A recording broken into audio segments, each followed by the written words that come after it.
Selamat pagi, Bapak Ibu yang dikasihi oleh Tuhan. Semoga setiap hari kita semakin dapat mengenal Allah dengan benar, sehingga berkatnya, kuasanya dapat kita nikmati setiap hari dalam kehidupan kita. Pada pagi hari ini renungan firman Tuhan saya beri judul Memakai Karunia Allah. Ini bagian yang kedua. Memakai karunia Allah. Pada renungan yang lalu, saya berusaha meyakinkan terlebih dahulu bahwa di dalam setiap kita sudah ada semua karunia Allah yang sempurna, sama seperti dalam Yesus ketika hidup di bumi. Bedanya adalah Yesus menyadarinya. Yesus menyadari sepenuhnya bahwa segala kuasa, segala karunia itu dikaruniakan dalam dirinya, dan Yesus selalu memakainya. Pada saat-saat ia membutuhkan untuk melakukan karunia Allah, dia memakainya. Bagaimana kita bisa memakainya kalau kita tidak sadar memilikinya?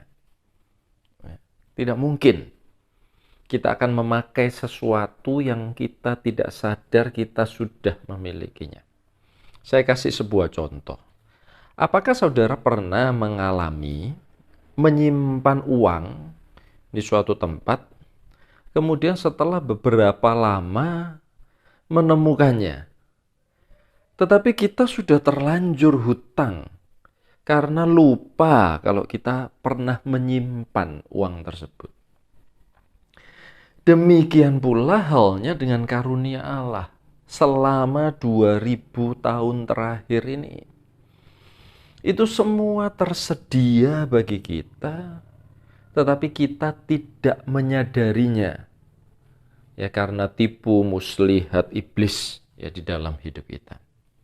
Karena itu pagi hari ini izinkan saya mengingatkan sekali lagi di dalam 2 Timotius 1 ayat 6, karena itulah kuperingatkan engkau untuk mengobarkan karunia Allah yang ada padamu oleh penumpangan tanganku atasmu.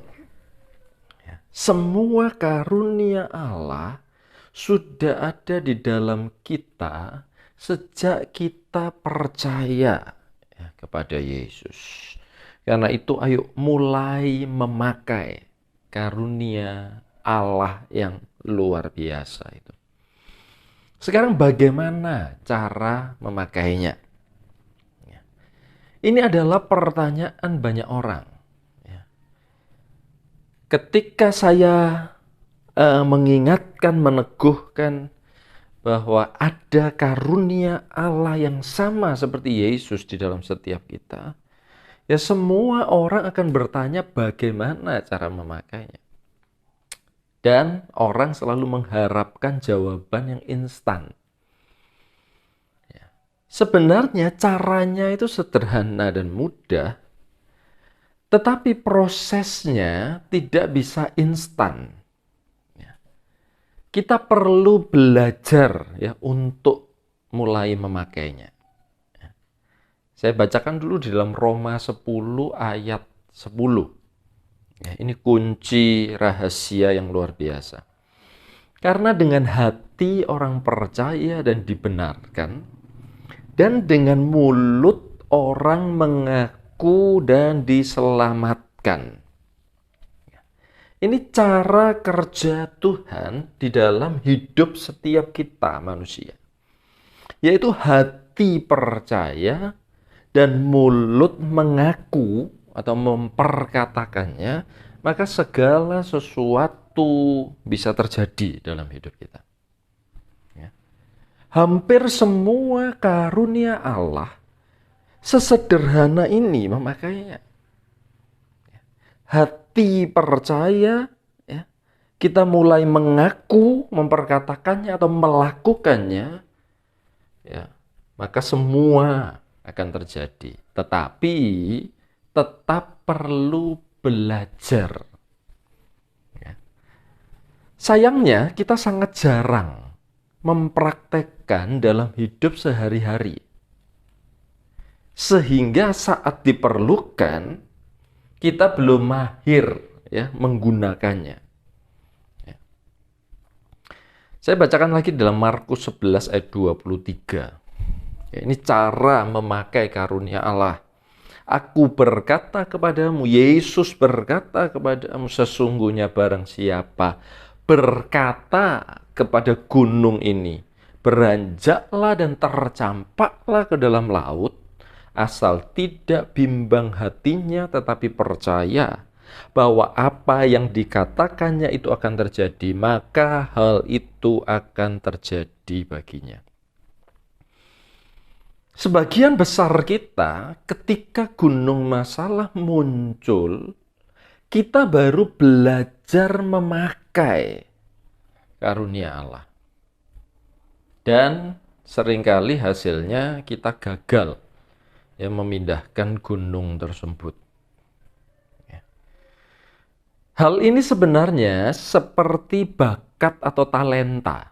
Ya, karunia Allah ini seperti bakat atau talenta dalam kehidupan kita sehari-hari. Tuhan itu sudah menaruh bakat-bakat dalam diri kita, tetapi bakat itu harus dilatih, baru bisa menjadi realita dalam hidup kita. Ya, contoh, katakanlah, ya, ada seseorang yang bakat bermain basket. Meskipun Tuhan sudah taruh bakat bermain basket sejak lahir, mungkin sejak kecil, tetapi kalau orang ini tidak menyadari bahwa dia ini punya bakat basket dan dia mulai melatihnya, ya, setiap hari siang dan malam, maka sampai kapanpun, sampai dia meninggal pun dia tidak akan menjadi pemain basket. Dan belajarnya itu tidak bisa 1-2 hari, Bapak Ibu Saudara. Semakin giat, ya, semakin kita yakin bahwa kita memiliki karunia Allah, dan semakin giat kita mengejarnya, ya, kita melatihnya, kita belajar memakainya, ya, semakin cepat kita akan menguasainya. Saya tutup dengan satu ayat tentang karunia Allah, karunia Roh Kudus di dalam 1 Korintus 12 ayat 31. Ya, Paulus juga menasehatkan hal yang sama.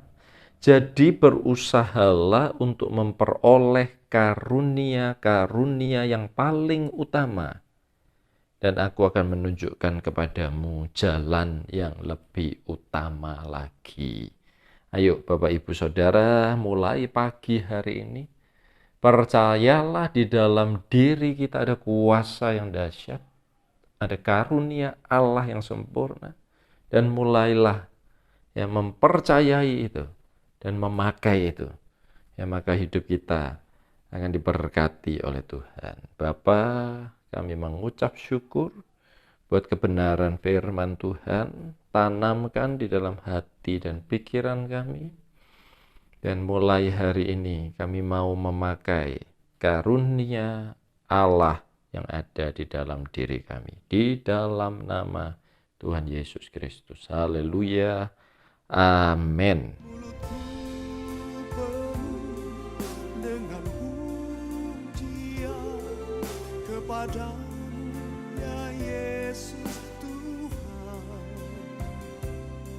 Sepanjang hari ku beri penghormatan kepadamu, ya Allahku.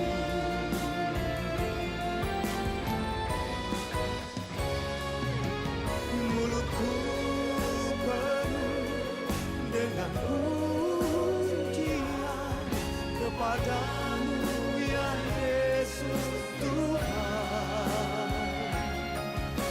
Sepanjang hari ku beri penghormatan